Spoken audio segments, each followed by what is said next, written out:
Michael Jordan played 15 years, won 6 championships. The other 9 years was a failure? That's what you're telling me? No, I'm asking you a question. Yes or no? Okay, exactly. So why you asking me that question? It's a wrong question. There's no failure in sports. There is no failure in sports. That's what Giannis Antetokounmpo said after losing in the playoffs in 2023, a first-round series against the Heat in which he only played 3 of the 5 games, and in fact, Giannis has missed 8 of the Bucks' last 11 playoff games, after missing the entire first-round series against the Pacers in 2024 as well. While Giannis might not view these seasons as failures, they certainly have not met his expectations, and that's the little secret of Giannis's career, is that he will let the organization know about it. The constant fear of him leaving over the years has forced the hand of the Bucks to keep adding, to keep pushing for titles. And although that's absolutely the norm for every superstar in the NBA now, it's very possible that it's finally caught up to them. A few playoff disappointments, a few injuries at terrible times, and the Bucks are quickly becoming the forgotten team of the Eastern Conference. The Bucks have done it. The long wait has ended. After a half-century, the Milwaukee Bucks are NBA champions once again. That title in 2021 feels so far away now. The roster is completely different, and things just haven't been the same in Milwaukee since. Now, to be fair, we've gone through this exact same situation with Giannis before. Back in 2020, there was real concern that Giannis was going to look elsewhere to try and win a title. He loved Milwaukee. He wanted to win with the Bucks. He said that publicly. He said that privately. But there were just a few too many playoff disappointments, like in 2023 and 2024, for him to not at least consider looking elsewhere. He's even admitted that when he was trying to decide what to do, people in and around the league were telling him that he had to leave if he wanted to win a title. Teams like the Heat were in hot pursuit of Giannis as an impending free agent without an extension, and it was the story in the NBA at the time. But then, of course, in November of 2020, the Bucks made their move. They traded a ton of stuff in exchange for Jrue Holiday, showing their willingness to go all in for a title, which was all Giannis was asking for.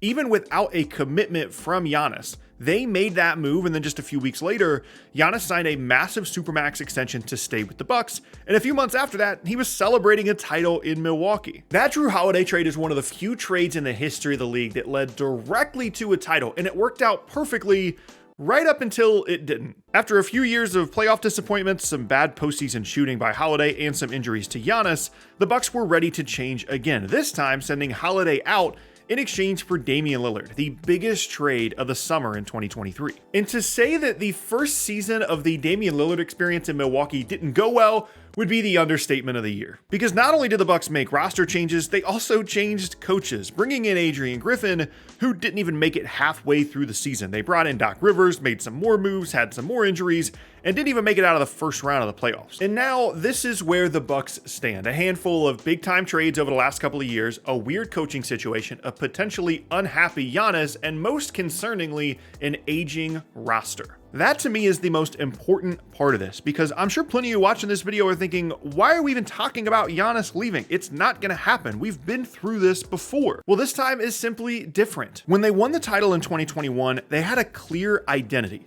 Giannis, Chris Middleton, and Holiday all were still in their prime. They were good on both sides of the ball. They shot a ton of threes under Coach Bud and had good complementary players. A third of the minutes from the players that played in the 2021 finals are no longer on the team. And when you look at the team this year, who are they counting on? Chris Middleton is aging and always dealing with some kind of injury issue.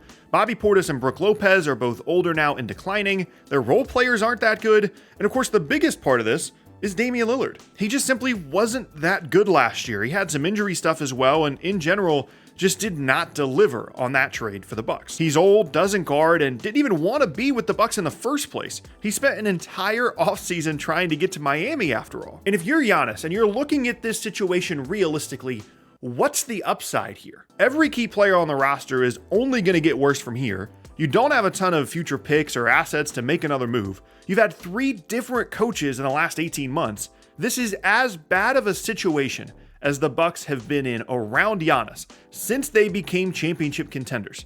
It's worse than in 2020 or in any other time that we had legit rumors about him possibly leaving the Bucks. If things don't go well this year, how are the Bucks supposed to tell Giannis in the offseason, this is how it's going to get better from here? It certainly isn't the coach, Doc Rivers. It isn't the talent of the team either. The ownership situation has changed since they won the title.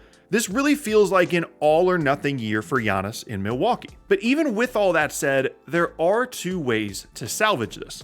The first is, last season was just a fluke. Dame has said himself that he didn't really work out last offseason because he was afraid he was going to get hurt and not be able to get traded. The coach situation was an all-time disaster so early on into the year. And even through all of that, they were in position to go on a playoff run until Giannis hurt his calf right before the playoffs. And if you want to look at the positive side of this, there are numbers you can look at that show that the trio of Damian Lillard, Giannis Antetokounmpo, and Chris Middleton, when they all played together, is still a championship level trio. And anything close to that level of success this season for Milwaukee will help their chances of keeping Giannis tremendously. But as 2021 gets further away for him, as he's now been in the league for a decade, Giannis could easily start thinking, I don't want to just have one ring, and the Bucks just aren't the best basketball situation for me anymore. I need a fresh start, and I need a new star to play alongside. And it just so happens that there's a player in the other conference that is in the exact same situation and that can help the Bucks salvage this situation. Steph Curry is wasting away on Golden State Warriors teams that clearly have no chance to win a title in a loaded Western Conference. And the Warriors organization has made it clear that they're going to be aggressive in trying to get another star to play alongside Steph as he ends his career. They tried and failed to get Lauri Markkanen and Paul George, so maybe Giannis is next. What do the Bucks lose in the first round again this year and Giannis wants out? Could he force his way to the Warriors? His contract doesn't really allow for him to force his way to a particular team for a few years, but that wouldn't be a problem for the Warriors because they have one of the best trade packages out there for Giannis. They have plenty of contracts to make the money work, nice young assets like Jonathan Kuminga, and a ton of their own future first-round picks to sweeten the deal. Now, obviously, the Bucks are going to do everything in their power to keep Giannis around and happy way before it comes to any kind of trade scenario. They've proven that over the years. They're willing to spend, they're willing to take big risks, even without the commitment of Giannis, and they know that the entire relevancy of their franchise over the next decade relies upon Giannis still being on the team. They're not going to let him go away easily. It's been a great 10 years watching Giannis grow from a skinny 19-year-old kid to an MVP. They won a title, they've had some great playoff moments, and now it might just be time to move on. At this point, if things don't go well this season, Giannis has a choice in front of him. He could be the next Dirk. He could be a guy that stayed in his city for 20 years, only won one title, never left, but is absolutely beloved in his city. Or he could move on to a better basketball situation elsewhere, a team with upside, a team with a future that's brighter than what exists in Milwaukee. It's a choice that he's wrestled with in the past, and every single time he has decided to stay loyal. He's decided to stay in Milwaukee. But this time, the situation is just different with the Bucks. And the outcome might be too.